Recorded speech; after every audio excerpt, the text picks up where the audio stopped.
Now here's the question. Everything I've just told you, how in the world and where do you get it from? Well, you would hope that it comes from people that were actually living at that time, right? And from people who are actually living there, right? Eyewitnesses, like we have with Jesus. Matthew, he was an eyewitness. John, he was an eyewitness. You would hope the same thing would work with Islam. Well, let's go and see what we find. Yet no one's asking the same question of Islam until we are now going to do it tonight. So I'm going to make it one step further. Comparative between these two. When we compare these two different genres of literature, Christianity knows everything about the book, the man, and the place within 15 to 60 years. Islam has to wait 200 to 300 years. Which do you think is more authoritative? Look at the comparison, folks. Thank God we don't have that problem.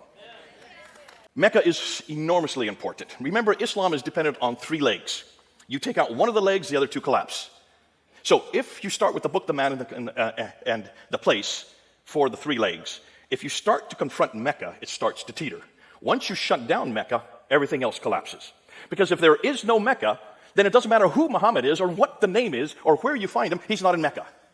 Right? And if he's not in Mecca, then what Muhammad are we talking about? And it doesn't matter what Quran we're looking at, it's not from Mecca. If it's not from Mecca, bingo, then you've got a different Quran. So Tonight, we confront Islam's foundational pillars: the book, the man, and the place.